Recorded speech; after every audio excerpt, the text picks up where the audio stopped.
na butu na minuit balobi pai mwasi o babala azako bela nzambe nzamba yo kaka koti sai batsuki à 2h du matin à 3h du matin à 5h du matin beta elolenge sengeli na molimo balobi combat o soko longi ngona no spiritualité physiquement okolonga te. Mais bien aimé dans le Seigneur, ne t'inquiète pas. Comme il tourne sa maté, la revanche de la femme trompée, vanda na coin na yo. Balobi li kambo oya adultère nzamba la li sarangote. Nzamba le ki sarangote. Nzamba la li saramisute. Balobi soki nzamba za capable ya kosala justice. Na ba oyo ba yebiete e bongo biso bana na ye. E bongo biso bana nzambe. Yo kanisa adultère na yo ko tika la bongo. Yo kanisa adultère ndengo zo yimonisa mwasi na opasi. Ndengo zo fait souffrir mwasi na yo. Yo passe yo kei, yo kozala heureux. Oh heureuse. Yaya okobuka yango plus tard. Okobuka et puis tant obuka ngo oyebisa biso te. To mono ko ozokonda. Mato etelemi muto comme le roi squelette. Combien de femmes tozomona awa surtout na poto. Combien de femmes mon problème a préféré atiki mobali na ye pour que nous kozala makangu ya mutu. Atiki mobali na ye pour que nous kozala makangu ya ex na ye ya kala. Oh ex na ngai, mobali na ngai liboso. Mais zalaki mobali na ya liboso. Lelo komi mobali ya mususu. Lelo komi mobali ya mambweni. Lelo komi mobali ya Pauline. Lelo komi mobali ya Nadine. Yo sikoyo zo kangamane pour azalaki ya yo akala. Au côté na monde obscurité. Otiki oya yo légitime. O tang bozo sangaya. Ba angelu bazo kumisa nzambe parce que c'est adoration. OK au côté kuna et pas ya ténèbres et pas obscurité. Tang bazo sangana. Ba diable bazo royal bikolo na bino bazo selaka peme katama bazo bino milima paketi na le fait. Combien de femmes ba kota na kata ba prison ya modèle. Nzambe zali yaya nzamba kangi misute taya nzambe zali ju nzamba ko kitisela ekakato ya conséquence ya adultère oyo yaya balabe oya sekara muta suka muta sekara bien kanga mana nzambe tika justice nzambe la revanche d'une femme trompée ezala maboko ya nzambe la revanche d'une femme trompée ezala maboko ya nzambe yaya lelo sala fête lobe comme la bino bololo. Lobby est comme à Congo bololo la couple. Comme on a passé un mot, vina bango mubimba. Ezaleka ko kotsa mutu et pas déjà monique. Eza déjà union sacrée. Oh nzamba sangi si Bible zolo balabiso te. Mota mokile akabolate. Mais yazo yakaka. Dans mutu ne le kola serpent. Azo koti sakaka. Akota kaka na lit conjugale. Azalaka troisième mutu. Azo yebate que déjà alliance. Et salama. Il y a toute une alliance qui est fermée. Azo kota mutu. Mais lobby tanga ko zo l'échec. Yaya. Labi mwasio ya mesana ko panza mabala batu. Mwasio ya mesana ko bota na mibali mabala. Mwasio ya mesana ko longola kimia na basi mabala. Mwasio ya mesana na vi o yaya. Lelo ozo bude matia na lobi tango koma mwasi ya libala. Yo mutaliboso oza la première abonnée. Yo mutaliboso bande rolandila ngai chaque vendredi. Pambate vine mubimbe qui ko déranger mabala batu. Mais lobi tanga kozwa mubali akomi ko boya esprit ya adultère. Mubali mbandumba couper lemba et bon yo vino zakini yo zoluka mubala fidèle yo zoluka mubala fidèle vino mubimbe zaki ko bebisa mabala batu ko botaka na mabala batu lelo zi mubala zoluka za la fidèle ya yo fo bunda lokola biso.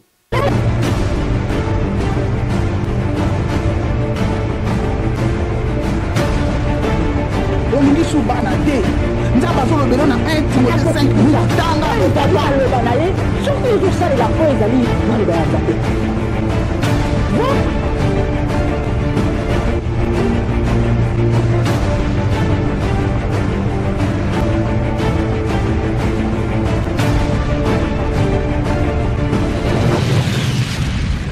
na yo luka kopetolama. Haleluya. Luka kimia na moto nyonso petolama liboso na yawe nakoyebisa yo lelo tribunal ya nzambe koya change bomoi na yo lelo boloko na nzambe eleki makasi change bomoi na yo lelo. Luka kimia na moto nyonso petolama liboso na yawe nakoyebisa yo lelo tribunal ya nzambe koya change bomoi na yo lelo boloko na nzambe eleki makasi change bomoi na yo lelo. Tribunal ya nzambe kojala tribunal ya nzambe kojala pikole komi piko pusana pikole komi piko pusana liwa eboma kata kolakate liwa eboma kata kolakate o motema e bomwana motema o bomwana bomo inanga bomwana bondumba e bomwana eko bomwana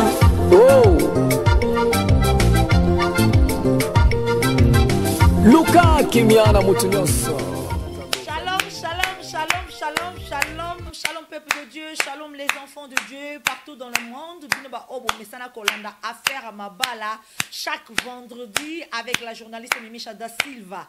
C'est vrai, en tout cas, Nazoki ba critique Obika Nengezala Musala Nzambe. Yo journaliste, comment c'est possible au communao Lisusu Koteya. Voilà, mais je crois qu'en tant que servante de Dieu, en tant qu'un enfant dans l'église, en tant qu'intercesseuse, en tant que moi, Nzambe na lingomba, en tout cas, tokoki kozanga connaissance ya maloba Nzambe te pona ko transmettre basusu pamba te Bible ezali kotalisa biso ete tango yo bikisami isengeli yo pe ote ya baninga babi sauver pour sauver.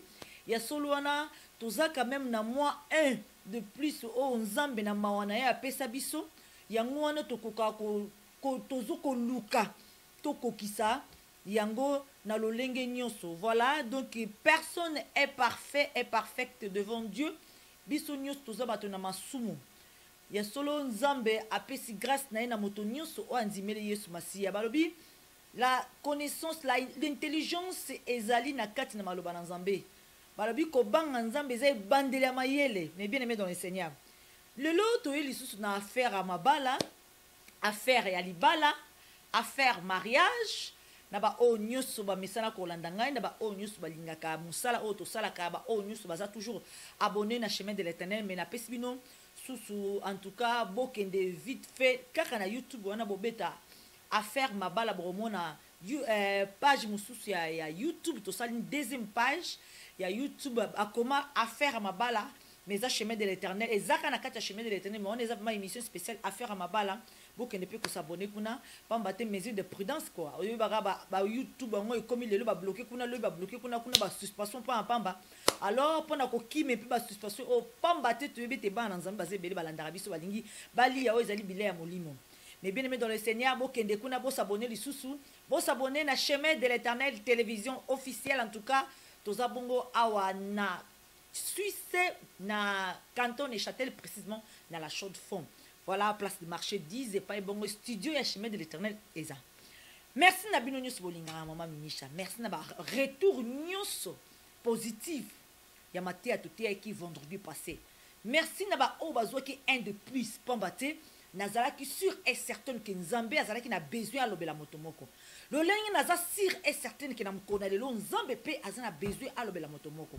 Mais avant tout compte lelo na likambu ya lelo pambate aujourd'hui na pesa ki bolanda ki quand même na ba Facebook to ba ki lelo vendredi to lobela la réponse de la femme trompée mais na boye ki na tia la revanche de la femme trompée. Normalement il fallait la revanche de la femme trompée mais na tia ki la réponse de la femme trompée pour batba la quand même ya kokita pour tout la revanche de la femme trompée batba ozala mutema likolo Baeba nini e batami na sima revanche wana.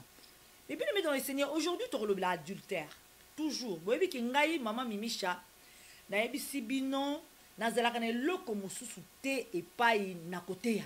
Na mona ka eloko mosusu te donc na ebite nzamba pesa nga maela pesa ngai intelligence alukela ngai domaine mosusu mais en tout cas domaine o na lelango tellement trop diable o ya nyokolanga tellement trop donc tellement na ba stratégie na nyos na comprendre ango tellement banzela na nyos surtout na comprendre ango et voilà aujourd'hui avec ces peu de connaissances bibliques o nzamba pesinga na kokapiko transmettre quelque chose à une femme qui pleure, à un homme qui est dessus de sa femme, vraiment à cette femme qui cherche aussi un mari, à un célibataire ou à Zoui Baté, na salani, na choisi ndengenini.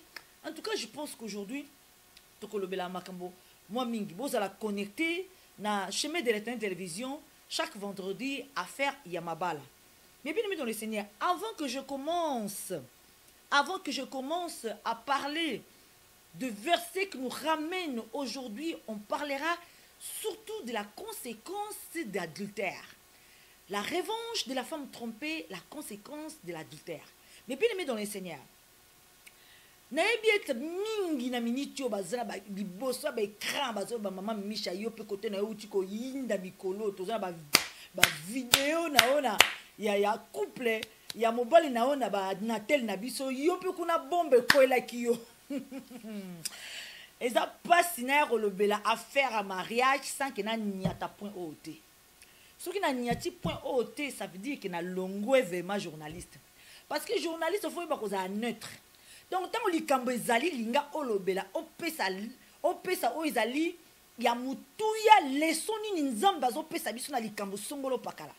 Donc likambo na koke ko sauter en côté parce que vous êtes belé bozo la ndanga na minute bozo la maman Micha doit se prononcer. Maman Micha doit parler de ça. Il y a l'or bombe ko lié. Siko ya lobini ni pour la bombe na épée. Na terre qui est vendredi passé. Mais je vais rappeler au peuple de Dieu une chose. Dieu m'avait dit, ça fait longtemps que j'ai eu cette promesse. Likambo oyo, il y a chemin de l'Éternel, ça fait longtemps. Ça fait longtemps que j'avais les douleurs d'enfantement. Ça fait longtemps que j'ai passé de difficulté en difficulté, de situation en situation, d'adultère à adultère. J'ai fait des tentatives de suicide pour les combats d'adultère. Ça fait longtemps, souffrance, mais les jours que j'avais compris comment Seigneur peut agir dans mon couple, comment Seigneur peut faire les choses. Nami tika ki na maboko nzambe nzamba eba ko sala lolenga lingi. Nami kaba ki na loba ki beba ebonga nzambe na maboko na yo. Ebeba ebonga na maboko na yo. Je vais me laisser entre tes centres. Mais na sale la yo, le reste ça m'intéresse pas. Boyebi ke tango tozala kana intérêt na makambo nzambe koleka oyo makambo koleka libala koleka bana koleka makambo belé. Le Seigneur voit notre intérêt. Le Seigneur voit son intérêt. Moi, nous avons même libala en risque. Même combien de fois moi nanda libala bazutu nanga olingi église olingi maramanzambe olingi libala. Combien de fois moi posé cette question? Mais le choix était clair. Bien sûr, na oluka na olinga na oponanani. Mais bien aimé dans le Seigneur m'avait dit, quel que soit le comportement de ton conjoint, quel que soit le comportement de ton mari, serve. Il faut me servir. Lukangaï, il faut rester dans mon service. Quel que soit le comportement ya mutu oaza pembe na yo, quel que soit le comportement ya mwana na yo, quel que soit le comportement libota na yo, quel que soit le comportement ya mutu oaza pene na yo, mais bien aimé dans le Seigneur, yeba ete kotika nzambe te pona mutu wana aza pierre de chauffement pona yo. Kotika nzambe te pona mutu wana zo kisa osoni. Non. C'est au contraire même. Au contraire. Au contraire, les moments de s'attacher à Dieu, c'est à ces moments-là. Et ils ont dit dans moment où ils sont multipliés sur ma vie de prière. Seigneur m'avait dit, quel que soit les comportements, il y a mon bali, on a la type yo, yo faut ça les langai. Kozonga kasimate parce que oyoka kiboye, parce que omona kiboye, parce que makambizo machete, parce que promesse n'angana ne kokisamite. Le temps de l'accomplissement de la promesse appartient à Dieu. Zambazolo baete que la promesse, ça va s'accomplir. Elle s'accomplira certainement. J'ai une promesse de la part de Dieu, Ésaïe 53. Et je suis sûre et certaine qu'un jour, Ésaïe 53, ça va s'éclater dans ma famille. Je suis sûre et certaine qu'un jour, n'a qu'à vivre Ésaïe 53, la promesse que le Seigneur m'avait donnée pour ma famille.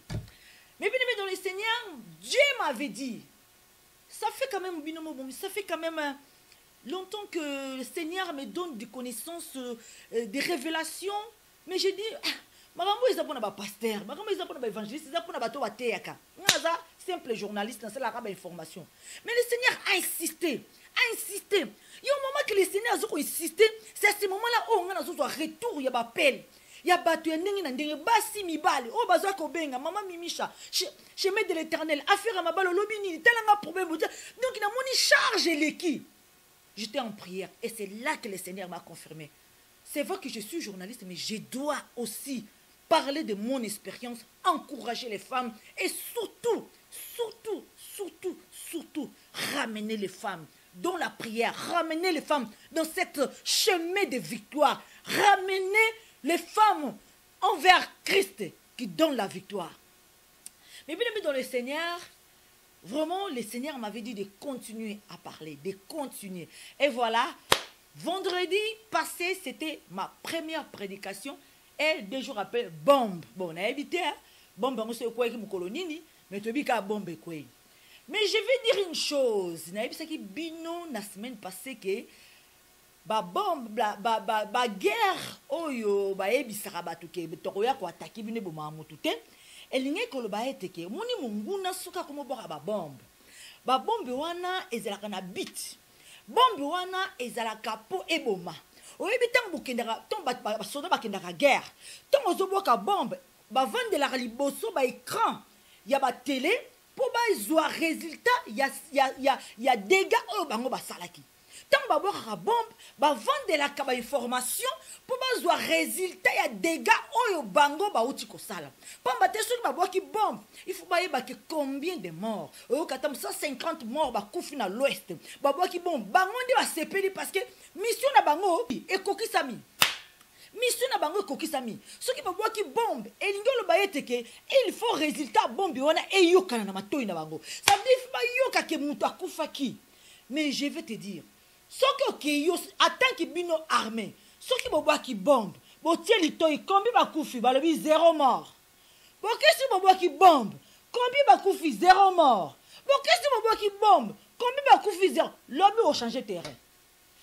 Lobby beaucoup changer terrain. Bombe wana ba boire en le souté parce que c'est le quoi, vous perdre ba matériel na bino. Vous boire bombe, ba koufaté. C'est la même chose avec les couples. C'est la même chose qui se passe dans ton couple. C'est la même chose, mes bien-aimés dans le Seigneur. Oh, ils ont comme là, on a bateau, ils ont une bombe. Oh, ils ont un message, ils ont un téléphone, ils ont une bombe. Oh, ils ont une bombe. Résultat, ils ont fait ça, la dégâts, ils ont libala na yo. Résultat, ils ont fait ça, ils ont fait libanda. Résultat, ils ont fait ça, ils ont fait ça, makasi. Couple na bino comme le la théâtre de chez nous. Donc, ils ont un bateau, il y a bateta à son théâtre, comment on t'a la makambo bateau. Ça veut dire que, tant que mon oiseau ko boka bombe, alingi ayeba combien ba koufi, mais ce qui va koufiter un jour à koluka terrain monsieur que nous bois là. Pambate, à mon que kounes aussi mbate. C'est la même chose. Na yo mutu au publié ba vidéo wana gloire à Dieu. Je te remercie beaucoup, mais ba te bombe na yo ça le roté, bomé le roté 0. 0 bombe na yo sali ata et le côté. Pambate tout ça banana nzambe oh le Seigneur nous a blindé. Nzambe oh a blindé biso na connaissance biblique. Nzambe oh a blindé biso na sagesse. Nzambe oh a blindé biso donc inutile maman changer terrain. Changer terrain. Pambate ba masas na yo ezo sale le côté 0 sur 0. Ozo bomelo côté bando banda. Mais na awa pona na se justifier te maman vidéo neze akala obi eza mikolo yo. Est-ce que tika obi atika te wana eza likambo na yeli awa te likambo nga na yeli awa eza pote tozwa leçon na likambo o ekome tozwa leçon na vidéo o mais bien aimé dans le Seigneur na ba o nyonso tout batalaki vidéo wana nalingaki kolobelo komoko mais bien aimé nalingi expliquer bino nanu à peu près qu'est-ce qui s'est passé na vidéo oyo eloko nini bo comprendre te eloko nini oyo nga nayebi peut-être nakoki ko éclaircir un peu pourquoi kombo na ngai bande kotangama mingi na kati wana. Pour moi c'est important de vous dire parce que je suis quelqu'un oyo bato bayebi oyo bato balandaka ntango likambo ekoyi na kombo na ngai je dois pas me justifier devant tout le monde mais surtout na ba oyo batambolaka na molimo ba oyo bandimelaka mosala oyo biso tosalaka. Mais bien aimé dans le Seigneur, vidéo na boza komona nde bomoni donc deux hommes moi si mona katikati bana mibale ba mapasa ya mibale. Et puis si bien un peu moi idée. Garçon bomoni alali na mbeto. Ye wana azali copain ya fille o bomonaki azo bengana. Azo kota na katikati ya mibale. Fille bozomona na vidéo wana bozui wana. Il s'agit de quelqu'un qui était marié. Une femme qui était légitime épouse de quelqu'un. Une femme oyo bayebaki kohonorer na libala. Une femme oyo akotaki libala nenge sengeli muta kota libala. Une femme qui était une femme vraiment dans son foyer. Mais bien aimé, comment cette femme qui était dans son foyer se retrouve au milieu des mibale bazoko wele la ye, ce qui pendenge nini na ba image, mais t'as expliqué. Moi si bozo mona wana. Aujourd'hui maman limbisa ngai vanda liboso écran na yo eza mukolo na yo. Aujourd'hui l'anniversaire na yo te mais mukolo na yo to tanda lisolo na yo lelo. Tout le monde balanda. Moi si wana c'est une femme mariée.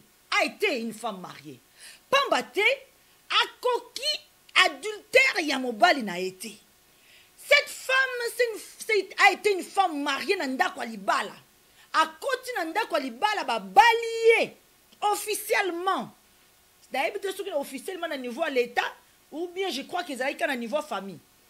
Mais a koti na ndako libala azui zemi ba mapasa. Mais a coquille qu'on maîtriser adultère à mobali na été.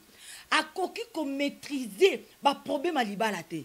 Pambate mobali na ye akendeki ko sente une fois, deux fois, ya coquille souffrance wana te. Tant a coquille souffrance wana te, malgré zana bana ba mapasa aye moko azui décision ya ko panza libala wana ya ko tika mobali. Mais aujourd'hui, cette femme a longwe libala na ye. Pote akoki ko supporter adultère à mobalité. Alongwe na kati libala o ezali la femme légitime. Autant o sanga na mobali na yo maman oza en ordre devant Dieu. Olongwe na libala na yo. OK ko se retrouver makangu ya mobali mususu. Tala prison ndengi diable soko kotsa aujourd'hui basi na mibali. Moi si on tazalaki na kati libala na ye atiki ndako libala pour aya ko se retrouver makangu to ebite soki makangu ya mibali parce que to moni de la situation mibali est-ce qu'après ba mibali musu bazalaki te to ebite eza ndenge na ye to ebite. Mais c'est une femme qui a été une maîtresse de mon mari. Cette femme a été la maîtresse de mon mari. Lisolo nazo betelo kazalaki mwasa libala akoki problème à ma bala ya libala te abimi na ndako libala, c'est elle-même qui m'avait raconté ça. Mais bien aimé dans le Seigneur, moi si oyo otiki ndako no libala pour ya ko se retrouver makangu, ça veut dire que au longwe na libala na yo au longwe dans la présence pour ya se retrouver dans l'obscurité, dans l'affaire, parce que tant ye on dimi déjà contrat ya kozala makangu ya muto omiti singa ya celibat na kingo omiti singa ya celibat okoti na kati ya mulili okoti na kati ya monde okoti na kati l'enfer, malgré non okite physiquement c'est l'enfer.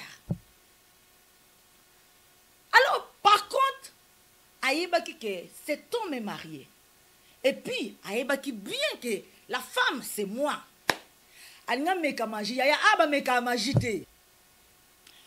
Mais bien aimé dans le Seigneur, cette femme, il y a un moment donné, je crois qu'il avait dit que Je pense pas que Silva a roboya moi si na ye pona ngai. Je pense pas.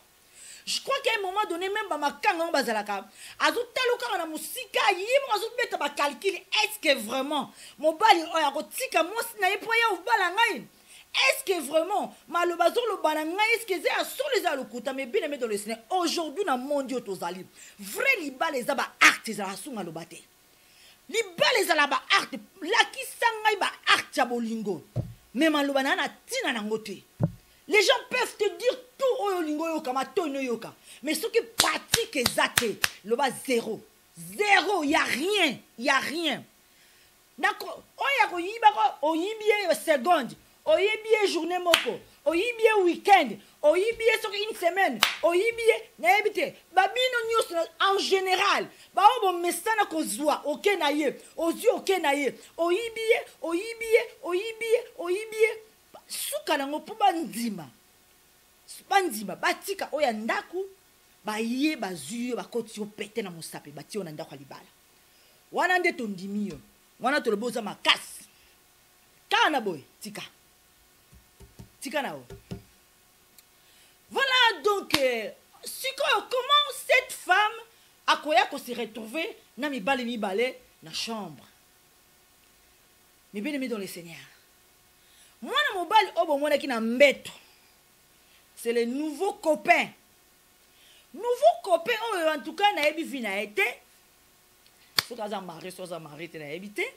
Mais ce nouveau copain là, a lingi moi moi si. Alors, mais yozo lunga mobile oyo a bala. Nam nazana nga awa célibataire, je vais de tozo linga ngaiti. Mobile on a sur arébisa oke na moi ne bazate alukuta. Yo posa na ba réseaux sociaux yo zela. Ngana bandoro memela be preuve que yena mwasna ye bazalaka. Est-ce que bozo landa siko li solo nde ndengezali? Na ko memela be preuve que yena mwasna ye bazalaka. Ndeika esalama na ba misusu. Bazo ebisa yo kaza marié auti ko bala. Ese yozo tia kaka mutu. Ozo tia kaka mutu.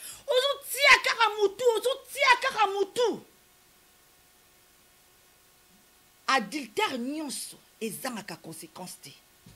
Mutu nyonso akotisaka mutu na ina nzela adultère, mais bien aimé azwaka bel salaire na yango. Aujourd'hui on parlera des conséquences de l'adultère. Mwana mobali oyo abandi sikoyo kolandela Facebook na ngai Mimisha da Silva. Azozwa ba video, azozwa ba photo, yangana papa da Silva, azozwa azokende relax sa fille wana, regarde. C'est un homme marié, regarde. C'est avec sa femme, ils sont encore ensemble. À cause de qui ba ça la soute, regardez. Ils sont toujours ensemble. Donc ngam naza nga célibataire awa, yozo kangamanae. Ça, c'est ce moment-là, je crois que la femme a qui moi faiblesse peut-être, Andima qui mobaliwana, parce que ce quoi Andima qui était, à quoi que jamais qu'on l'a laissé na mbetu nae. Franchement, moi na monsieur bozo mona na ba écran na ba vidéo bozo na ba WhatsApp na bino. C'est quelqu'un dans les seigneurs apparemment. Donc à mutu moko aza soki na kati ya louange. Ce qui passe dans la carte intercesseuse, ce qui passe dans la carte protocole, mais c'est quelqu'un qui travaille dans l'église, c'est quelqu'un à lingi makambo nzambe, mutumoka sambelaka, mutumoka priaka mingi, akotaka ba retraite, une sœur en Christ considérée, oya kenda kola la ba veiller. Donc moni wana c'est quelqu'un qui travaille dans l'église. Aujourd'hui, je crois qu'il va au bazolandanga, voilà que sa vidéo au pasteur comme ça allez quand la délivrance. Il doit prendre sa délivrance au sérieux. Allez, dans la délivrance. Moutou azo semble na carte église. Azo que nous la retraite. Mais, nanda kwazo koko taramibal.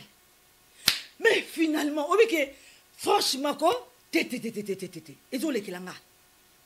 Ba diable ouvement to baza na carte église. Libanda soute, na carte église bavanda.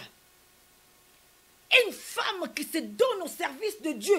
Une apparence aux qui ne kokosa. Aux kokosa mon mais un jour, bolumbu na eko bima. Na poissa. Les gens vont connaître qui tu es. Les gens vont connaître qui tu es. Nanzambe babata makate. Et je dis aussi une chose. Yoka sikoyo. cet homme Silva qui trompe sa femme akende na ndako likangu akende okuta likangu na likangu mususu na mbetu wapi oye moko asombaki. Est-ce que vous avez solo? Donc c'est-à-dire que ça c'est les conséquences de l'adultère. Yaya yom tozo sala mwasi na oma be, yaya yom tozo sala mobali na oma be, yom to koti na munzela adultère yebaka ke yo pe kozwa o ezali futi na yo. Mutu moko te akota na nzela adultère azonga kasa li futi. Mutu moko te akota na nzela adultère azwa ka ba conséquences te. Tout se paye ici-bas. Yo kanisa ki yo zo tromper, yo ndi ba ko tromper ote. Conséquence d'adultère, chacun doit payer sa part. Chacun doit payer sa part. Sikoyo, ceux qui n'a visionné image wana, bolanda ngai bien. Bino ba oboza ba image na ba natel, bolanda bien, botala bien image wana. Bokotala na ngambu metu ya escalier. Donc c'est-à-dire ba ma passa wana bana wana mike balalaka na mbeta ba escalier, mama na bango na mbeta munene. Mais finalement ba match ta mbeta maka. Bana na bazana mupanzi. Tala ba demo bana na bazo ko accumuler maman. Tala ba demo ba petit na bazo ezo lata mananzo ta bana wana. Quel esprit, quelle abomination. Une mère qui est censée protéger ses enfants spirituels, physiques, azako exposer banamikie dans le monde où il y a obscurité, dans le monde où il y a ténèbres. Finalement, bana bakomela kizunguzungu. Voilà, papa musuza benda. Voilà musuza benda. Na yebisa so babuna na ba image. Encore soki mutu azo ya. Po alia kaka wa ezana katikati makolo na yo. Akosala tout. Akozala vrai papa ya bana na yo. Wana yo koloba papa na bango kuto ande ko s'occuper na bango boete. Mais kuta za abota ta bango te mais tala ndenga zo pesa bana tendresse. Njo kazana bezo kaka aliaka o ezana sia makolo na yo. Kozanga koyeba. Kozanga koyeba. Pona nini komitika na enfer boye. Pona nini kotia ba inosaba ya milimo ya bana wana na kati na mondi oyo. Quel genre de mère? Papa na bango kuna pa ya zali nzambe nanga so batindele ke vidéo azuta la bana na kati ya désordre de boye. Maman, vidéo na so kele na assistant social o zwa o yo mbata ba assistant. Na ebisaka un jour na osala émission lele kokisa mi vanda no landanga. J'espère aux Hollanda, so aux Hollanda te ba ninga no ba Hollanda. So ya pozo Hollanda te ba ninga ba Hollanda. Et comme le na matoy na ebisaka no osala émission. Une mère au coquille libalate, au coquille passe à libalate, au coquille fidélité, pas au comme makam. Mais non, mais non, mais non. Ce que ça pourquoi makam on a préféré zungi la papa banana yo, zungi la papa banana yo. Apo yepa na ngana coaché au bien, neni ba beta ba chuki, pas ba makam. Pour ba chuki na beta ba makam ezala na moité, ezala na moité.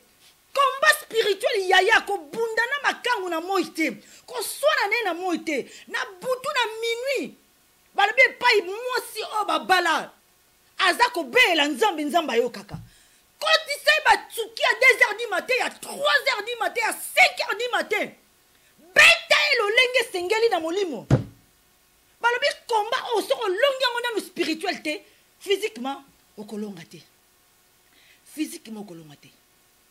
Balobi o elongami déjà spirituellement na c'est et comme kaka question ya temps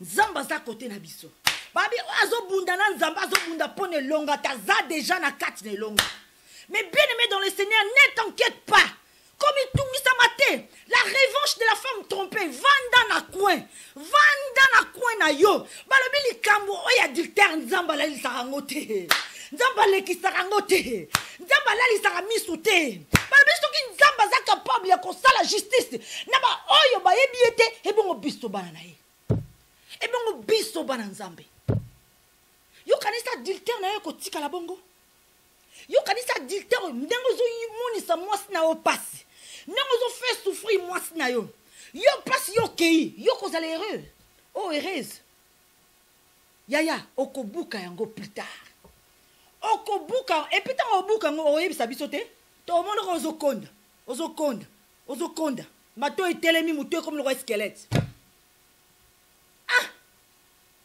obi ngana lobako adultère c'est quelque chose faut esprit wana faut lenda au lendi vraiment au dominer yango donc et ça soit fêté dans nzoto nao so comme na point ya esprit wana ça soit fêté dans nzoto nao ya ba ete nzamba asungi yo nzamba zuyo ya ba ete nzamba zuyo comme soda na ye soko monique esprit adultère ningisi libota na yo et puis comme na moment moko osambeli et puis esprit wana zo ça soit fêté mon bala la libanda ça la bazo ezo ça le soit le côté ya okomi commando okomi blindé yeba okomi soda ya nzambe okomi soda ya nzambe ko utiliser yo po yeba côté ya baninga nzamba ko utiliser yo po yeba ko communiquer lo kona pa baninga nzamba ko utiliser yo na nyonso tout parce que okomi na connaissance balobi ministère no eza bâtir na lo kwana yaya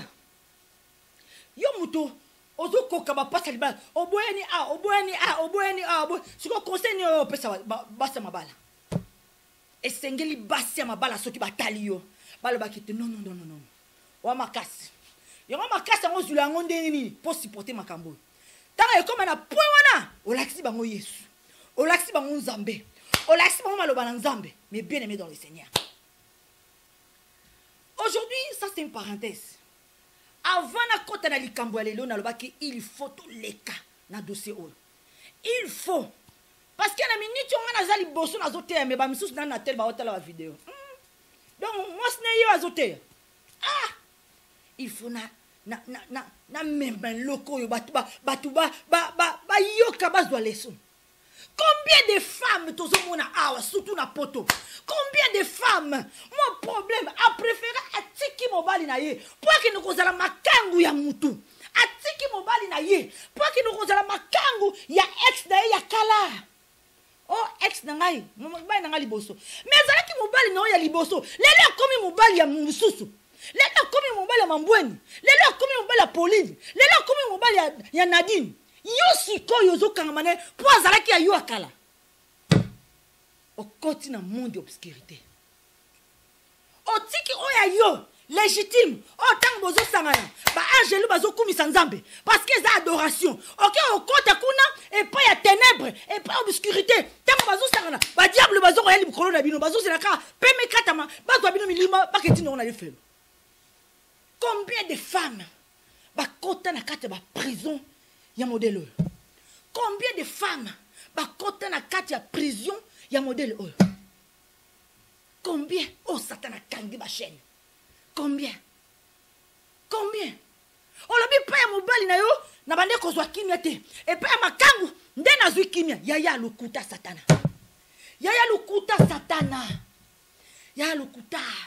donc azolungola o kimia kuna pota tinda on adultère potinda on alifelo tango koma na lifelo atiki yo apesi o kimia alobi zalaka awa tili wa ko kukutula awa comme ça na memo na lifelo ya yo zo comprendre te ndoka kuna tango comprendre que incompréhension adultère Satan azolinga atinda ngana ya adultère na ko kendete na ko bunde tumba tina suka donc faut comprendre stratégie à diable alingi te ke ozala na kimia na mobali Nzamba pesi yo alingi te ke ozala na kimia na boza légitimement marié akol sala tout alongola on anda kwa libala pota eba ko tinda on nzela adultère yo zo comprendre stratégie à diable te wana eza kimia te soko zo benga ngo kimia eza kimia te na maboka makangu yo zo kanisa ko zala kimia te mama ozala kimia te eza kimia te mende ezali kokotisa yo na lefelo okanisa ngo eza kimia nzoka Satan bombi na sima ya oyo zo benga kimia wana eza terrible yaya baza officiellement marié Satan a otika bango te pas à comprendre que vous êtes officiellement marié, vous êtes institution divine, babi paye Nzamba vandi et surtout tant boyebi le bananzambe, Satan a ko sala tout à décourager bino atia molimo incompréhension à cause d'adultère à cause de nyonso mabe sengela à cause ça. Mais il faut comprendre. Il faut comprendre. L'homme, tu dois comprendre. La femme, tu dois comprendre. Et ce c'est un mot qu'on a bien fait comprendre. Il y a un bouton et le Seigneur te parle. Na bouton et le Zambazolo banayo. Et ce c'est un mot qu'on a bien fait comprendre. Quelle est la stratégie des diables pour l'Alibala Oyo? Qu'est-ce que les diables veulent? Mais bien aimé dans le Seigneur. Yo muto ebi nzambe na lobaka toujours. Yo muto zana misto komona muninga. Yo muto zana misto ko comprendre. Yo muto zana misto ko eba diable azolukani na libota na ngai. Et bien aimé dans le Seigneur, les conséquences de l'adultère. La revanche d'une femme trompée. La réponse d'une femme trompée. Et bien aimé. Tant aux ana bon Zambé yaya. Ata musapina o asuka. Komekata kotele misangote. Pour bunda la likamba adultère. Likamba adultère yaya sont au côté bonzoto l'échec total. Na likamba adultère sont au côté qu'on finga l'échec total. Na likamba adultère sont au côté si on a okanga na kwa na robeta e na rotinda baninga na basala bo. Yaya c'est l'échec total au longa terre. Likamba adultère kende nango na bonzambe yaya. Kende nango na bonzambe. Longai tumba oyo na bonzambe. Kende na terrain spirituel nano. Yaya. Kende na terrain spirituel. Ndenge nzamba ko baby sila ongambu kuna o comprendre tout tout. Mais tikande kota la montre. Arrêtez de regarder montre. Akotika mukolonini. Mukolonini depuis année wana na sali 5 ans na mariage à souffrance. Na sali 20 ans.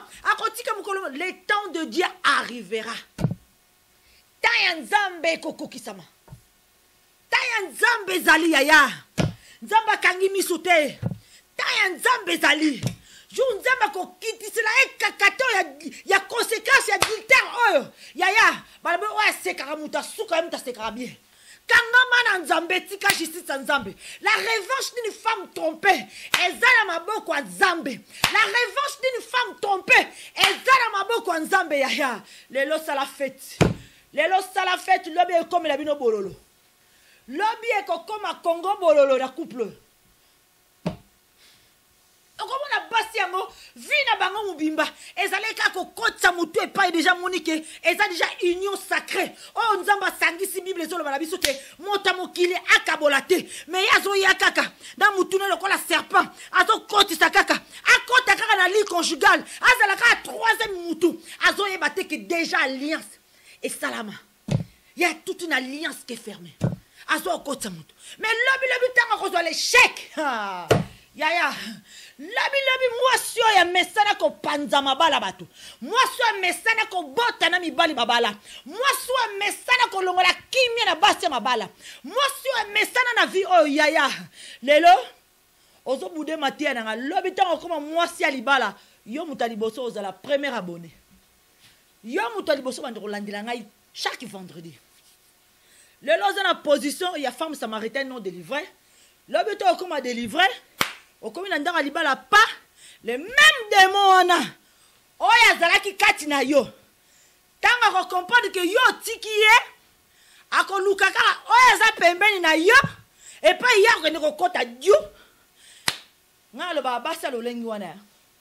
Faut comprendre que ces diables, ces démons qui étaient en moi, c'est le même qui est dans mon mari. Alors maintenant je suis plus seule, je suis avec Christ et je dois combattre. Mais non, baza mingi te, oye bak raisonna kabongo. Pamba te vine mubimbe zaki ko déranger ma bala bato. Mais lobi tanga kozwa mubali, akomi ko boya esprit ya adultère.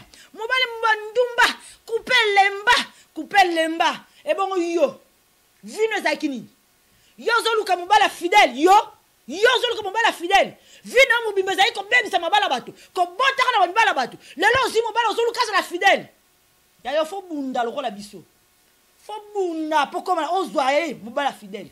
Fo bunda. Problème na libala okozua. Adultère oko vivre ango. Et puis au moins na basi ya bongo basi porta adultère te. Azo bossa la ke vina yezala ki yango. Azo bossa la ke vina yezala ko détruire mabala bato.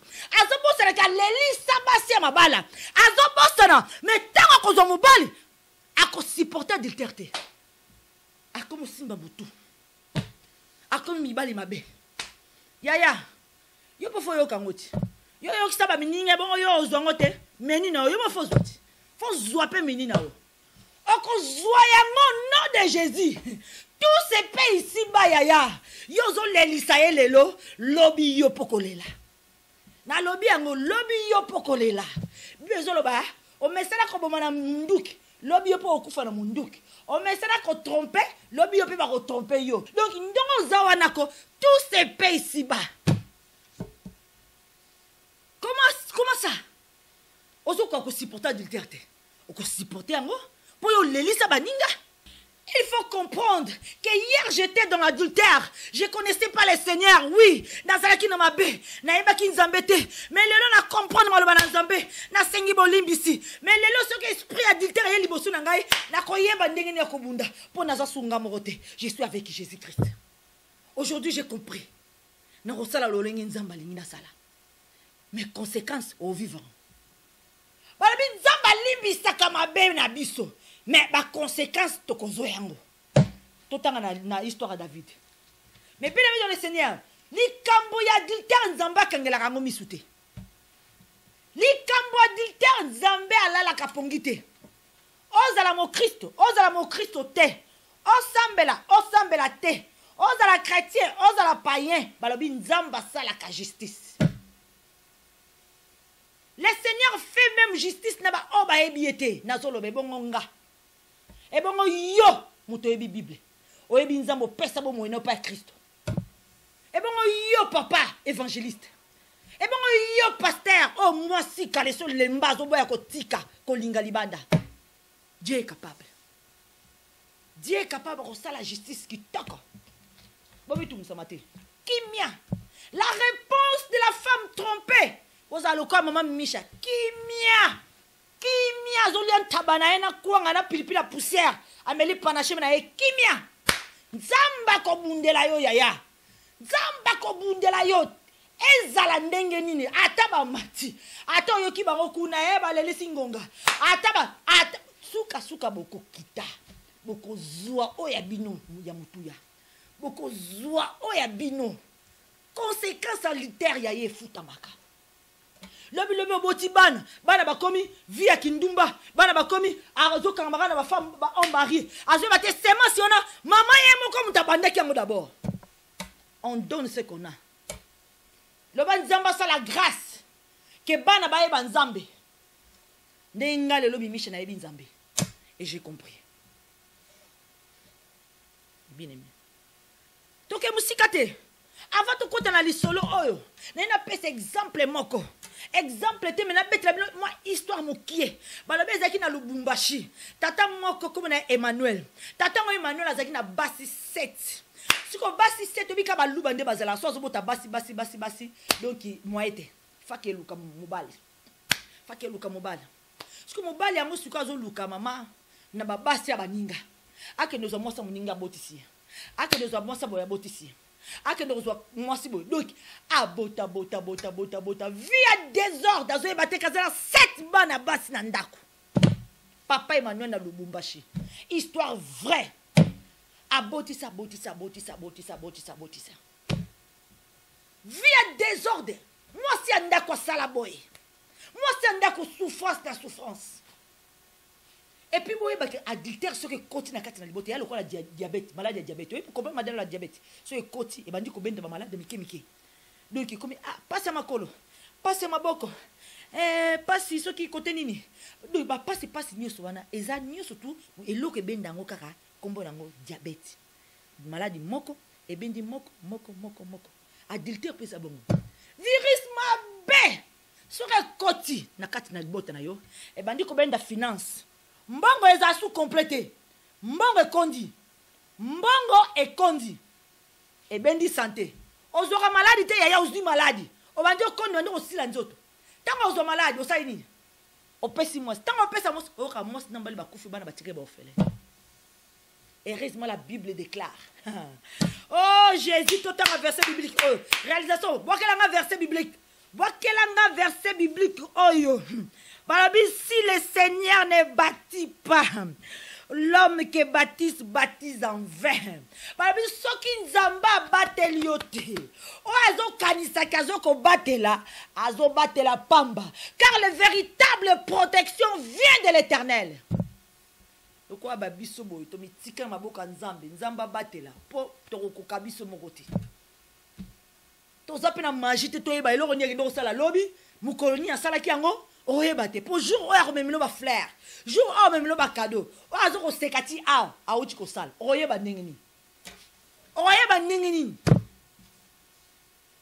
te yaya komipose bakestio ebele te mibonza epai ya nzambe mitika na maboko ya nzambe nzambe ajuste nzambe aza juste yango ozomona bamisusu bazokufa mobali akufi na sida mwasi aza na sida te omona mwasi aza na sida mobali aza na sida te comment ça se fait?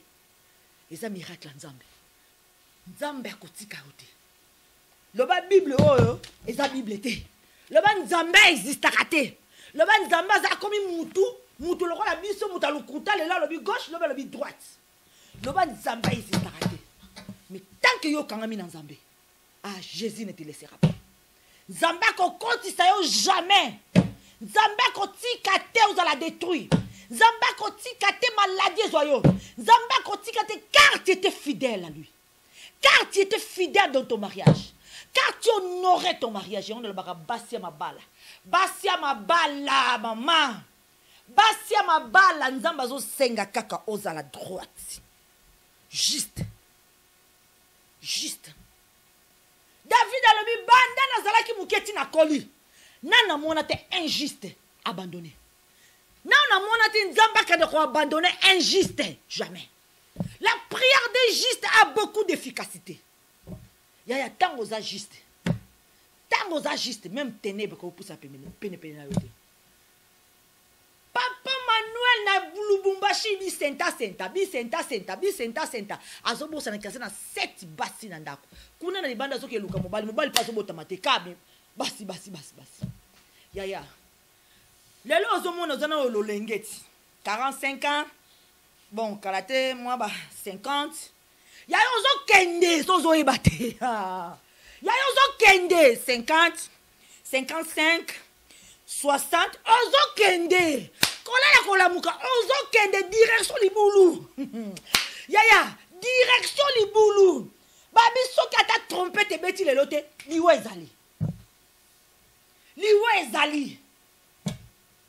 ezali. Ozumu no zolole ulole ekaka. Elo ka tele marabo e komo lemba. Eko lemba un jour yaya. Eko lemba un jour. Yo continue na kindumba na wana. Tozo kende. Jésus poussana. Yo tata mobimba ya 50 ans, plus de 50 ans kindumba kotika tozo tala même pas bana ozana bango na ndako.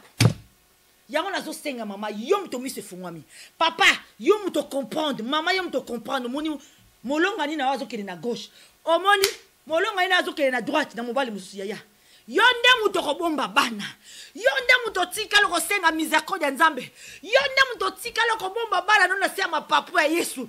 Yonde muto ko senga protection divine yaya. Oh Jésus. Soko tiki. Babi adultère ya rapone détruire. Eko détruire ko tika ta mwana moko te yaya. Bata mwana moko ko tika te lelo bomuni bana bakomba shege. Ba fumeur diamba, ba drogué. Bosi bate nini batami na sima. Mingi ça ba conséquence adultère. Yo bien ça qui na 40 ans, a comme na 50 ki ndumba zo tika te. A comme na 60. Bana basi o 7 bazaki na ndako ba koli.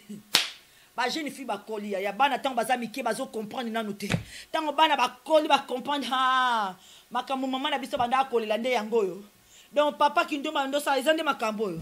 Bana 7 ya basi yosko talasko bana oyo landisi bango lokola ngulu olandisi bana olandisi sko sango bakola ba onu sunzela moko omona 20 19 18 17 16 15 donc bazolanda na kaka soki ndumba papa Emmanuel elati bana aden ya yongo monaka tango na ba mama botele mana ndaka mabala tango na ba mama botele mana prier combat o eza molimo kolanda wazo sala physique te tika asala kindumba amata ngomba akokita yaya nalobaka bozala concentré parce que combat oyo ezalaka mpona bango mibali te babi libala babundelaka yango te kobundela libala te kangama na nzambe balobi d'abord chercher les royaumes de Dieu. La Bible déclare cherchons d'abord le royaume de Dieu. Ba bénédiction ni se kolanda biso kolanda.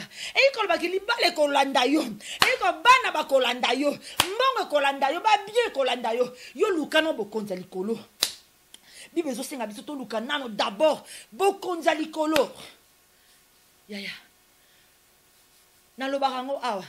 Ba mingi ba tosaki ba mibali ba boye bango ba kende ba église ba boye bango ba servir nzambe ba boye ki ba prière ba jeûne prière ba suka wa pilelo ba lobi o yozo luka o batela yo moko ya ko perdre ngo mais o yozo tiango kutu kati lobi atana ko perdre mais na cause nzambe o ko récupérer.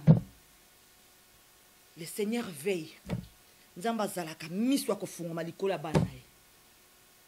Papa Emmanuel ba jeune fille ba koli ba mabele bimi ba koma bandumba minene siko ba bandi attaque o benga te attaque te contre attaque siko kindumba papa Emmanuel latibana na emoko balobi akanga moko boy moka sauter na mire akanga wana moka sauter na fenêtre akanga wana babi kindumba siko na banani na ba camarade ya tata na bang donc balbi moni yaya tango zo saki ndumba zo sala wana moni niveau ki ndumba no zo sala yeba te descendance na yo bana na yo ba koko na yo ba petits enfants na yo ba koya ba kokololo na yo ba ko sala yango koleka yo ba ko sala yango koleka yo kindumba papa Emmanuel ba to amona ki ngeza ki grave mais oya bana na e 7 ya basi fois 10 bazo kende ko bota na ba voisin donc mubulu na quartier ba misusu bazo ya bazo kanga papa Emmanuel mbata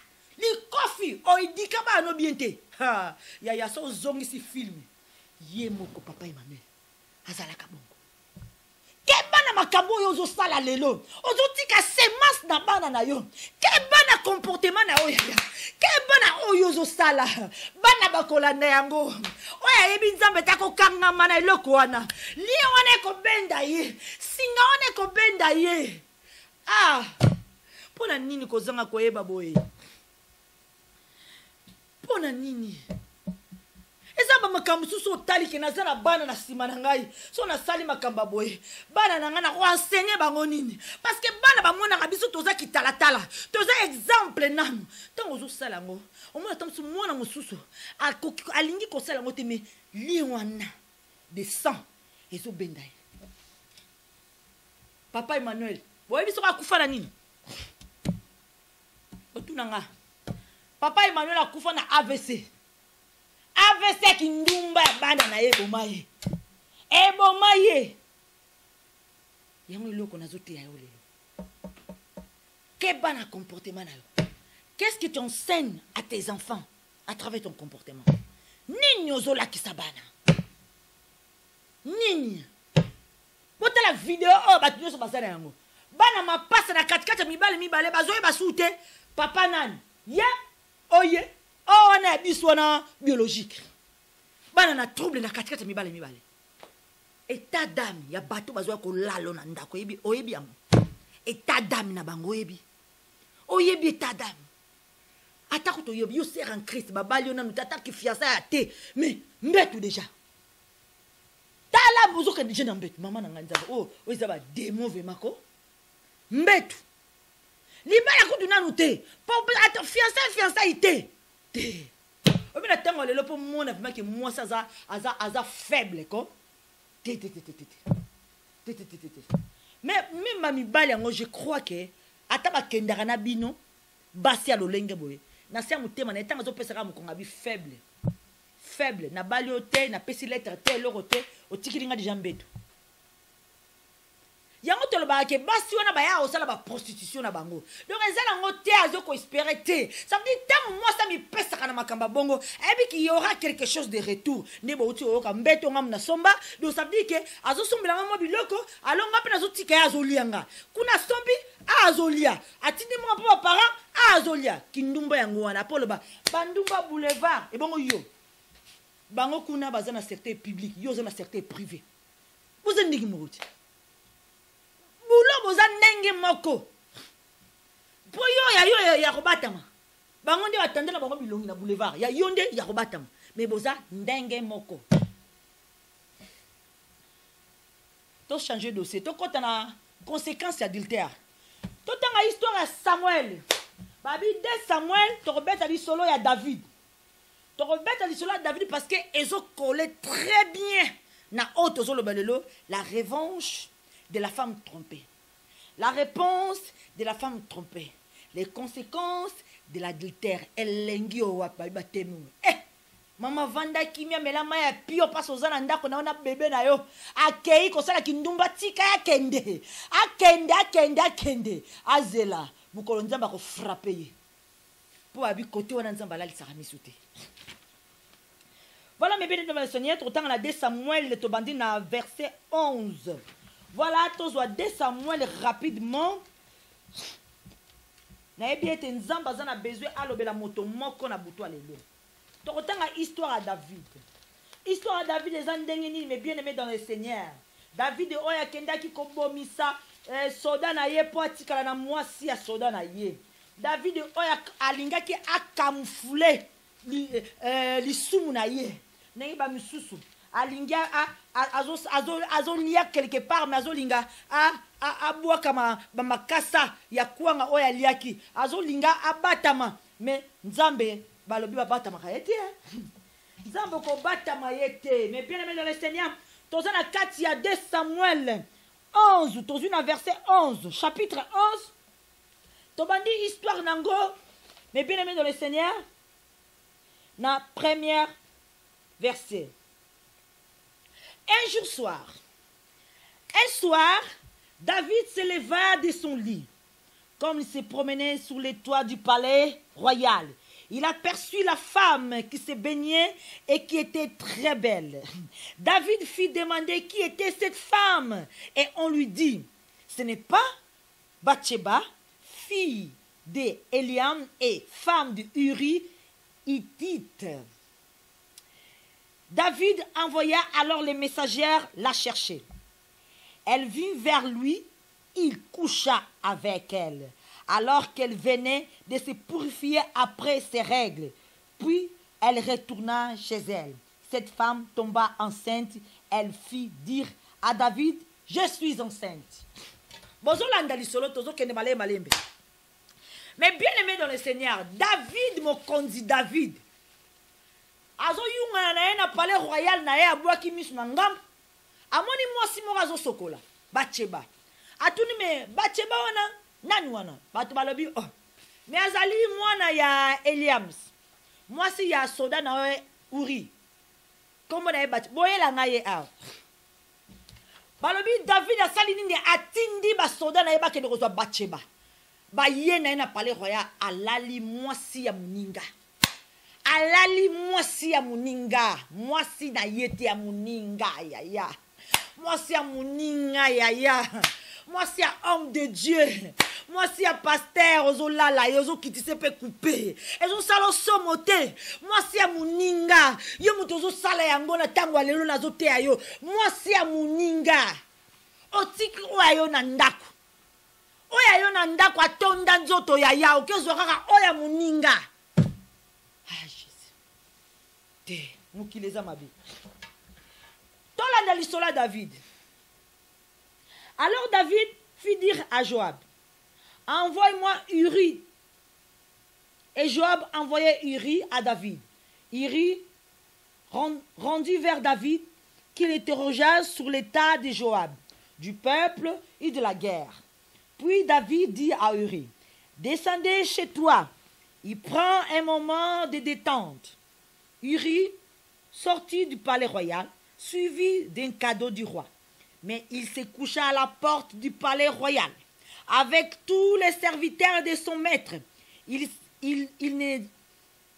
ne descendit pas chez lui, en informant David en lui disant, Uri n'est pas descendu chez lui. Yoka plan. Abengisi déjà David. Asente mwasi ya muninga. Abengisi kolo mwasi na guerre alobi yaka yo loko outi guerre ndenge ni kuna paso outi malamu njoka wana ba politique siko ozwa ma pause kende konde ko se détendre moi mukena mwasi na yo akamufle lisumu na ye abomba péché na ye ya kombira oyo bazokende bazosala mabeme azobombana azobati kobombana ozobombana batamokili mi nzambe na likola azomona yo nzambe na likola azomona yo surtout bino ba maman pasteur ba serviteur de Dieu bozobata ba sima ya ba tenir ba Bible mi nzambe azomona. Le Seigneur voit tout. Balobi David a ébissuri kende ko se détendre mais ira lobi azongi olia ke no lala na ndako na ye alali kaka na porte wana na ba soda ba garde corps ya David na tongo ba bisi me roi otindaki ira ke no lala na ndako na ye mais alali na biso balobi na kati ya histoire oyo so tobi tolandango bibotanga vraiment histoire oyo ya David nyonso tina suka babi David abengi pour la deuxième fois iri ayebisi iri mais nasengaki yo kende kolala na ndako na okei te mpo na nini abi nakende ndenge nini roi kuna baninga na nga baza na guerre nga nakende kolala na mbetu na ngai non osimba te oka fidèle serviteur David a dit ok lelo na tiki yo lala mais yaka na ngai to li ensemble njoka David akizaki na plan ya kolangwisa ye apese ba masanga langwisa ye tanga kolangwa pa lobi na ekende siko kolala mwasi na ona ndako njoka balobi lisumu na wana ato bombi yango ndenge nini ekoyeba na miso bato yo kanisa ki obatama ki na ba miso ba homme de Dieu ekoyeba na bako un jour koleka na poisa un jour okobima na poisa. Balabi iri balangwisiye alangwe soda ya David soda ya roi babi sikoyo kende na o okedolala na mwasi na yo kaka na se akwiti wana bingana okende te ngana ka olala ndako na nga kuna baninga na nga basoda bazokufa na zamba ngana ka olala na olala kana binwa deuxième fois ira la bina olala na ndako te kaka alali kana porte wana na ba garde corps David abino na moni makambo ezo kende bien te pour plaire David ezakinini akamufule lisumu na ye lokola senta ki mwasa batu atinda siko mobale akoleka likolo po ebimaka kezemeza ya kolo mwasi njoka macho beti mabe makasi ya macho ozobeta mabe l'échec mo okozwa. Mais bien aimé dans le Seigneur, David a moni pour la deuxième fois a tie piège mais ira à boyka ko kenolala na mwasi na ye. David a commis lettre. Botanga di solo. Totanga on mingité. En tout cas la tikili bino ba verset biblique de bozo landango awa. Babi David a commis lettre. A commis ce comme conduit au hasard pour la guerre. Joab. Arabi Joab. Lettre oyo na lingi ozo iri. O tiaye liboso ya guerre. Luka même pas babi lombe mibali ya benemi bazali boso wana tindika liboso pour kufa na guerre azonga lisusute. Yaya yoka innocent yaya yoka innocent mo wei ozo yamba batu na ndako ozo lengela nzoka mbanda na yo ozo lengela nzoka yo mtalala ka mwasi na yo ozo lengela yaya kozanga koyeba irazo mema liwa na ye na maboko lettre bakomi po baboma ye moko azomema ngo na maboko yaya ye moko azomema ngo na maboko akomi kuna na guerre apesi Joab tanga lettre comprendre bien muto efito limine ndenge mokonza lobi bazwa uri ba pousse liboso ya guerre pona nini pona suka nango bango bazongisima batindiki ye liboso bazongisima potom masase kobeta Uri akufa. Masase betu Uri akufi. Tango baye ko ebisa David ke to père de Bitumba Uri akufi na ba soda mususu. David emonaki ki c'est bon. C'est bon histoire esili. Lokola Uri akufi mutakolandelanga lisusu azate lisumu na ngai ekundami esili. nani ayebi yo ke mabe oyo ozosala esili, nani ayebi yo ke adultère oyo ozosala eza ya kobombana, nani ayebi yo ke makambo oyo ozosala wana mutu ayebi yango te, nani ayebi yo te ke ndumba ozosala ya kobatama wana les gens ils savent pas, nani ayebi yo te ke un jour ekoklate te. Yo okanisaki lelo éclaté te lelo, les gens maintenant okomi star mokili komo oyeba yo, oyebaki te ke okoma na niveau oyo. Donc nyonso ozosala na kuku ya un jour ekobima, un jour ekoyebana. David abombi lisumu na ye, abomi kolo mwasi pote lisumu na ye eyebana te na ville mobimba, pote muta yeba te. Donc atiki po batma baka ke Uri akufi atiki mwasi na zemi, nzoka zemi ya David. Est-ce que vous avez dit cela? Nzoka David abosana ki ke basali na Nzambe bazali. David abosana ki ke na ville wana mosali na Nzambe moko azala ki prophète Nathan. David abosana ki te Nzambe azana misu oyo batamukili bazana vote. David abosana ki te Nzamba mona nyonso. Le Seigneur voit tout. Nzamba comprendre. Nzamba moni mabe o David asalaki. Nzamba tindi prophète Nathan. Abeteli prophète Nathan li solo a David ki tako. Alobi kende komona ye. Yebisa ye. Oya sali isepeli singa tamokete. Totanga li solo amu. Conséquence ya adultère. Conséquence ya adultère. Adultère na yo yaya. Eko tikala ka bongo te okofuta yango. L'Éternel envoya Nathan vers David. Il vit donc les trouver et lui dit, il y avait dans une ville des hommes, un riche et l'autre pauvre. Les riches avaient des brebis et des bœufs et très grand nombre. Les pauvres n'avaient rien du tout, sauf une petite brebis qu'il avait achetée. Il la nourrissait et elle grandissait chez lui avec ses enfants. Elle mangea de son pain, buvait sa coupe et dormait contre lui. Il la considérait comme sa fille. Un voyageur arrive chez l'homme riche. Mais le riche n'a pas voulu toucher à ses brebis ou à ses bœufs pour préparer un repas au voyageur venu chez lui. Il a pris la brebis du pauvre. Il a préparé pour l'homme qui était venu chez lui. La colère de David s'enflammait violemment contre cet homme. Et il dit à Nathan, l'Éternel est vivant. L'homme qui a fait cela mérite la mort. Et en outre, il remplacera la brebis par 4 autres. Puisqu'il a commis cet acte, il se montre sans pitié. Nathan déclare alors à David, c'est toi qui es cet homme-là. Voici ce que dit l'Éternel, les dieux d'Israël. Je t'ai désigné par l'onction comme roi sur Israël. Et je t'ai délivré de Saoul. Je t'ai donné la famille de ton maître. Et j'ai mis ces femmes contre ta poitrine. Et je t'ai donné la communauté d'Israël et de Juda.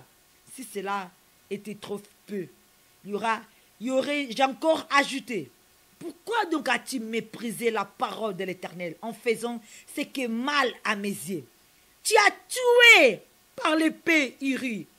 Tu as pris sa femme pour faire d'elle ta femme. Et lui, tu l'as tué sur les coups d'épée des Ammonites. Désormais, puisque tu m'as méprisé et que tu as pris la femme d'Uri pour faire d'elle ta femme, l'épée ne s'éloignera plus de ton foyer. Oh, Jésus.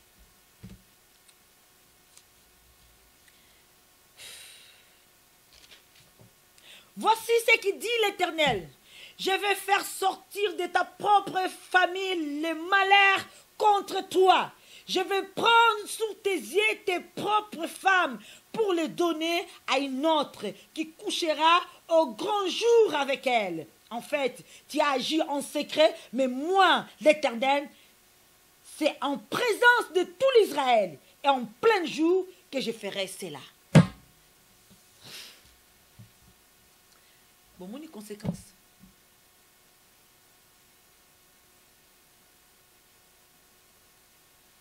David abomi soldat na ye po atikala na mwasi na ye. Akanisaki lisumu na ye wana ebatami mutu akomona yango te. Mutu akomona yango te. Me nzokanda abosanaki ke nzambe aza na miso akomona oyo bata mokili bamonaka te. Nazoloba toujours na mwana mwasi oyo azolanda ngai. Nazoloba toujours na tata oyo azolanda ngai. Yaya yokanisi lisumu na ye bayebi yango te. Me nzambe azomona yango. Babi David pona bazongise na nzela nzamba révéler lisumu ya David epai ya prophète Nathan. Lokola yebeki na komi na ndaka mokonza yeliye lokola na parabole. Abi David bato mibale moko azaki riche moko azaki pauvre. Babi oya riche azaki na bangombe na bameme tale bele. Mais oya pauvre azaki na mwana meme ya mukie. Donc na mwana meme na zolesa ye moko azolala na ye amone lokola mwana meme na zaki lokola mwana na ye. Mwana meme mukie me riche azaki tala na bangombe na bameme ebele. Mais mukolo moko riche azu mupaya. Ye riche azu mupaya na ye. Mupaya na ye moko atale bameme na ye baze bele. Bangombe na bameme. Mais a préféré tika ba oya ye mutese bele akende kozwa be meme ya muninga wana mwana meme ya muninga wana zaki pauvre abomi alambeli mupaya na ye apesi mupaya. Tango David ayoki parabole oya siliki abi muta sali eloko oyo na ville oyo fakufa. Oh Jésus. Omoni tango ezalaka masolo baninga ezaka sukali pona robeta. Mais jour et comme ya yo et comme bololo. Et comme lo bololo. David a le minanya sali kamba boye azo mérité liwa. D'ailleurs à part wana to ko 4 et pas ya ye to pesa pa ya muta pauvre. Muta sali na sisa ki koloba maloba nyusu te. Tango alobi kaka alobi na tata liabi roi mutoyo ezayo.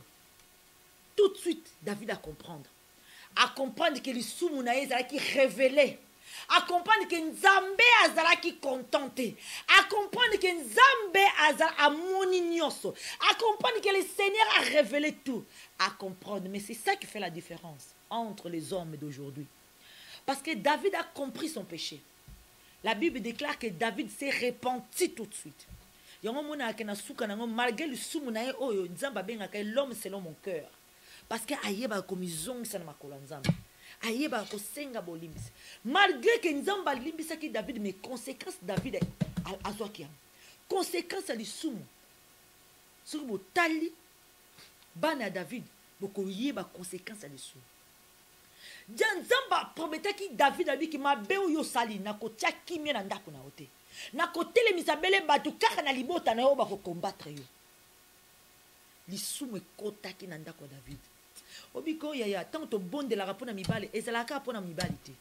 O tezate ton tozo bon de la adultère tozo lukato benda mibale to gagner ce qui non. En fait, c'est tout c'est tozo bon de pona descendance na bisonius. Donc eza pona ozo bon de la pona bana pona ba koko oyo non monite pona ba koko lolo oyo non monite parce que eloko na soko tikango e ko sala o babengama et ko détruire mutunyo surtout o ya zangi nzambe. Yo mona bana msusu soit accompagne makona nzambe pas abimi na lié famille. Soit accompagne makona nzambe pas abimi na ba singa famille. Pour ani à comprendre à eu délivrance. Mais o na comprendre te akolanda bele nzela wa. Yango singa ki fukote mana vie de prière. Babi bana David dans ba koli. Désordre na katna liboto. Mwana David moko ake ko violer leki na ye propre. Moko abomi muninga, abomi oya violaki abomi ye. Moko ye ko bonisa David doki babi désordre to kota wana te parce que eza tellement molai. Désordre kotina katina libota. Oyo nzamba lobaki yango ne kokisabaki. Ça veut dire le péché était pardonné mais conséquences ezalaki wana. Les conséquences de péché yaya oko vivre ango. Oko vivre ango. Oko ko bongo na lelo. Tant mieux, nzambe merci, gloire à Dieu. Obongwani. Mais vie aux alaki kosala. Vie aux alaki kosala. Ma balo yo panze ya bato. Parce que monise ya bato. O mona ngope. O vivango. Ah wana ku nasi o vivango. O vivango. O vivango yo. Soko zaki kombo soki nani.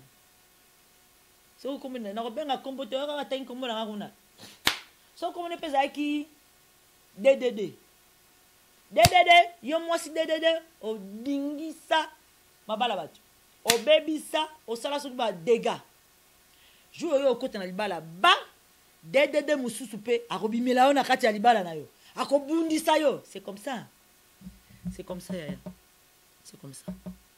Ata lelo soki zuyote kozwa bana yo mona ngana lo baka Seigneur ezana basi mususu bazo comprendre te. Il faut comprendre l'origine o ezo utawapi makambo ezo demere na libota nga pona nini babi semence nango eza euti wapi kolinga to longola ba feuille yo longola betape faut que ni na souci faut que na misisa o yeba ezo utawapi makambo oyo ezana basi mususu bazo souffrir na libala mona mitala lobi nzambe banda na komi kolinga mibali na panza libala mutu te na kota na ndako libala mutu te obena linga mobali na ye mais pona nini yanga bazoya toujours ko déranger maman ta musu eza yote problème ta musu eza mobali te wazo kene libanda problème ezali ta musu semence ya lien o ezolanda yo ta musu eza yote mezali papa na yo makamba sala ta musu eza yote me mama na yo makamba sala ta musu eza côté na yote me mobali na yo tata na ye vie azalaki nango nyoso na babenga ngoni ba hotel nini batika na libota na yo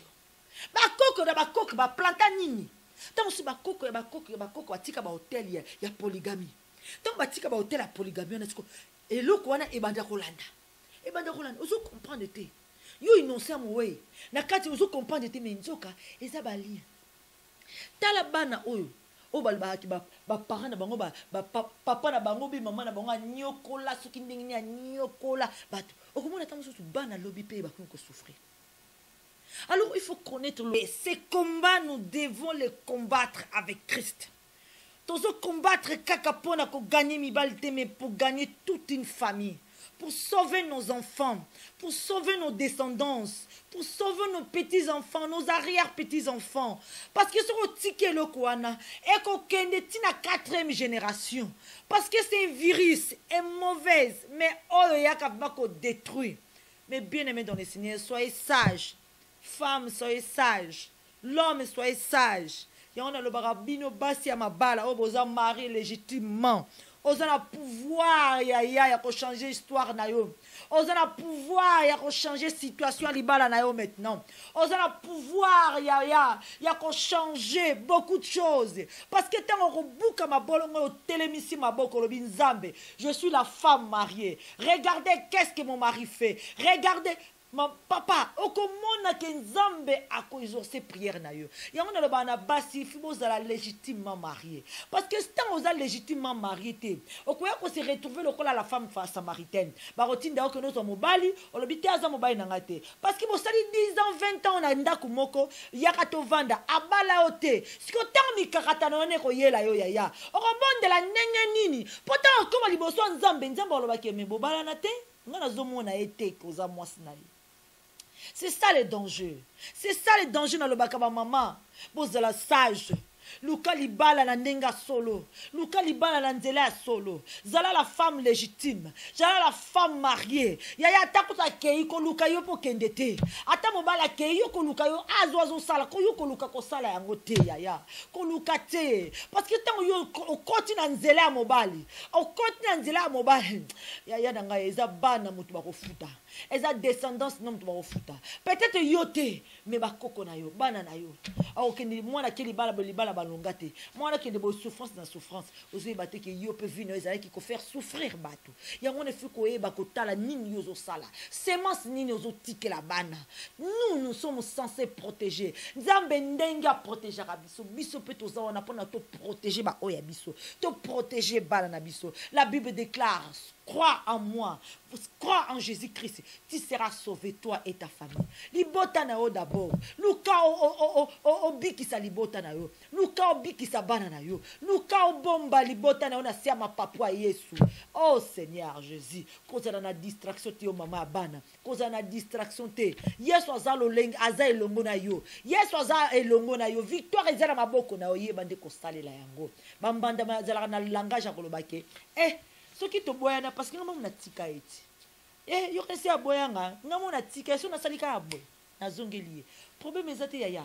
Problème ezate so sali boy, ozongeli diable. Problème te zongela ye biso pe tokotika te comprendre biso pe tokotika te na position na biso kaka ya kobondela tokokontinue kobondela fire moto na nzambe etumba ebebisa molimo adultère wana na bamimi ba 2h 3h 4h tobanda kaka ya bololo oyo komona yokalisi yumo moto otika ti po okoka te omitali molobi sikoyo yo mwasi nozoboya koboya ye nga sikoyo ochanga wapi ovanda inane 2 ans 5 ans 5 10 ans omoni ba ntango ezoleka tant oyo ozolekisa na mobala moninga okokaki kozwa oyo yo ba vrai dio oyo azoluka mwasi ntango mosusu atalelako na mosika alinga maboko abisere wana na mwana keka eske azalaka ndenge nini me ntango azoyokela oyo na baekro akotisa mibali na ndako azalaka na oyo te achange azwa wana te abota na mobali ya bato omona bana na bana yaya akodeconsidere yo mbala moko donc moyen vraiment azwa posa wana akosangaje na yo eza te parce que azotala déjà cv na yo cv no eza ya malonga te entre temps na cv na malonga te yesu akoki kokomisa yango ya malonga ntango moto azotala yo azotala nano le passé na yo te mais azotala oyo komi le présent. Mais bien aimé, change ton histoire, change ta vie, change vie na yo. Comment epai na nzambe po nzamba longola identité oya mabe apesa oya sika ya mwana nzambe babi tout concours bien c'est lui qui aime Dieu ni nozo luka na bonzambo kozwa nini yebisanga nini yango nzamba lembani nango nini yango nzamba azozangisa kopesa yo nini yango nzamba akoki kopesa yo te ezate. Dieu est capable de tout donner mais azana besoin motema na yabo moina oya yombo mbimba oya epai na yo. Le Seigneur, que le Seigneur vous bénisse. C'est vrai que bon maman Michel Silva na émission à faire ma bala. J'espère que ngana yo tozu ya mutuya o moli mo santé lobeli biso na buto lelo. Que le Seigneur vous bénisse. En tout cas, toza wana pona bino vendredi prochain to kolobela likambo o ezali babi singa o ezo katana na mabala. O comprendre singa ngoni. Voilà, vendredi prochain Michel Silva 4 émissions à faire ya mabala. Que le Seigneur vous bénisse. Merci à tout le monde, à toute l'équipe, en tout cas Nina da Silva, la Bosanité, merci, la collaboration Barbara, merci, merci beaucoup, hein, vous m'avez aidé. En tout cas, toute Bosanité, équipe Bachemé de la télé, et na Bosanité Mobali Nangai, na Bosanité Mobali Nangai, ou Azali Mobali Nangai. Jean da Silva, que le Seigneur vous bénisse, mon chéri, je t'aime, je te love, hein. Moi, ça commandant, hein. Je te love, hein, mon chéri, mon chouchou, hein. Nzamba na biso longo ya yana oti kote wa awa mubali na ngai ozape ya na ngai, hein, ozape ndeko na ngai. Nzamba na besoin molimo na o osalela ye. Nzamba za na besoin ya vraiment ozwa délivrance ya Isaïe 50 ndenga prometa kibiso akokokisa yango na ne like pa na yote me pa nzambe na otalela yote me otalela nzambe na ebiete bitumbo de sto longa ngo spirituellement na sena moyo eteli ka likambo temps question à temps kaka ekokokisama pamba te nzambe apesa ki promesse Isaïe 53 pona yo quel que soit makele la diable quel que soit ba makele le diable azo otina mato na biso ba mais bien aimé ngana za jara basi o ba limisara 77 x 7. Vous comprenez 77 x 7 donc na mimisha na za ba muto na limisara 77 x 7. Calcul, réalisation, betlanga calcul kuna 77 x 7 c'est combien? Réalisation ba pesi ngai 77 x 7 c'est 539 fois. Donc ça veut dire hier soit le bito limisana par jour 77 x 7. Donc 77 x 7 on essaye le rôle là 539 fois. Est-ce que Moutasala Roma bête par jour na 539 fois? Te langage en Nzambe. Nzamba lobi karake kolimbisa chaque fois. Donc tant Nzamba zo ba 77 fois c'est-à-dire qu'on va tout simplement que chaque fois so mutasenga bolimbisi limbisa. Donc eza lokola nga so mutasenga bolimbisa na limbisa na ngado ba makangu. Boye ba ki maman misha limbisa mbali na ye 77 fois 7. 539 fois. Donc to limbisa to limbisa. Do yo zali bala na position ya ofanda. Poso telemi o lemba makolo. Foza ofanda. So pe ponge yo lali. Po ya telema o lemba. O lemba po biso to lenda. Que le Seigneur vous bénisse. À la prochaine fois. C'était bien. Maman Michel da Silva.